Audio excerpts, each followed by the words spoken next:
What's up, y'all? Monk here. Tackling some more questions. This week we have an interesting one.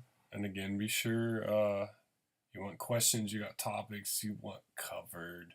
I'm not an expert on anything by all means, but I love riffing on this stuff, continuing the discussion. That's how we learn, that's how we get better. The one I chose to cover for this week, interesting one. Monk, it says basically, I believe in the old maxim, you learn more by teaching. I don't have a ton of experience doing the thing that I'm doing, but would I learn more by teaching it? So the idea is here. This person is asking. They want to get better. They want to improve the thing at which they're doing or in the field that they're doing. But the old maxim we hear a lot is that you learn more by teaching something. And so they're saying they don't have an opportunity to teach the thing that they're learning and they want to improve upon. So how are they going to improve it? I would say I do not agree that you actually learn more about the skill or the thing you're trying to get good at by teaching. I don't believe that. I'll go through some reasons why. I do not believe you learn more about the skill or whatever it is you're trying to do by teaching it. I believe you learn more about the thing that you're trying to get good at, that you want to know more about by doing the actual thing. So I think for this person, keep doing what you're doing and just master that skill, because that's how you're going to actually get good at it and get better at it, is by doing that skill, doing that thing that you're talking about. You don't need to worry about teaching it. In fact, you shouldn't be teaching it until you've mastered it and repeated success in that field or with that skill time and time and time and time again. Because if you haven't practiced it and mastered it perfectly, you're going to be teaching people. Like you're teaching people who want to master that skill also, but you haven't mastered it. So how are you going to teach them from a level of mastery? You're not going to learn as much by teaching it, and in fact, it's going to reinforce these old habits or reinforce the stuff that you're doing that you still need to master. Right? You don't get good at cooking by teaching people how to cook. You get good at cooking by getting in the kitchen and cooking. I don't get good at, I'm a basketball player. That was my thing coming up as an athlete. I didn't get good at basketball by running a ton of basketball camps and teaching people how to play basketball. I got good at basketball by playing basketball. And then later, I started coaching people after I was very, very good at that skill, and spent way more than 10,000 hours playing the game.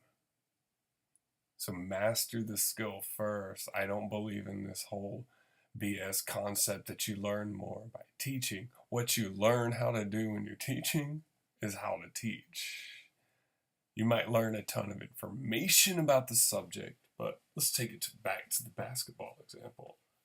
You've got all of these coaches, so like basketball coaches that are really, really good coaches, but they ain't going to get out there and play and compete with the people that they're coaching.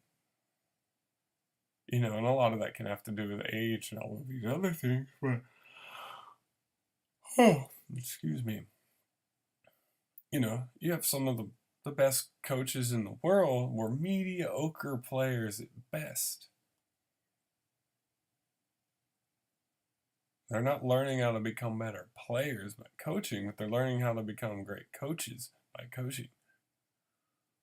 So, yeah, do more of what you're doing. You're on the right track. Don't think you have to be teaching something just to become an expert at it. Quite the opposite. Can we keep doing what you're doing and improve on that skill? And then when you've mastered it and seen repeated successes, over and over and over again, then, bam, then you want to start teaching people. Start teaching people from that place of mastery and perfection rather than teaching people from this, level of basic competence. And that's what's going to separate you in that skill and in that field anyway. I think this is a big problem we have in our society today is people want to become teachers and people want to become these leaders of people in various fields across the board, but they have not mastered their subject. They have not mastered their, whatever it is they're doing in the field in which they're operating. And so what ends up happening is we have these half-baked wannabe thought leaders, half-baked wannabe leaders in their field, when it's like, dude, you need to get out there and just keep doing it and keep getting after it, rather than putting yourself up on this pedestal of being this teacher or this leader in that subject or this leader in that field. Like the question I always ask, because we have self-help and service has become a multi-billion-dollar industry. And a lot of people say, well, I'm good at this skill, why don't I just market it and start coaching people in it or whatever. Nothing wrong with that. But master your skill first. Like for me, I'm not going to hire you as a coach. I'm not going to hire you to educate me in a field or in whatever area it is unless I see the evidence. So I see a lot of people, pushing out the products, pushing out the stuff. Hire me as your coach, hire me as your life coach, hire me for this, hire me for that. And they got these really great marketing campaigns. But the proof is in the pudding. And I'm like, where's the pudding? What have you done? And that's kind of how I measure it is I want to speak to somebody who's been there and done that, mastered it, and really, really, really has the proof, the physical, tangible proof that what they're teaching, what they're putting out works. And not only do they have the proof, it's something that that can be shown and demonstrated as a repeatable process that works. So, no, I do not think you need to be worried about trying to teach the stuff that you're into to learn it better. If you want to learn how to become a teacher, then yeah, you need to be teaching. But then you got to look at the aspect of why do you want to become a teacher?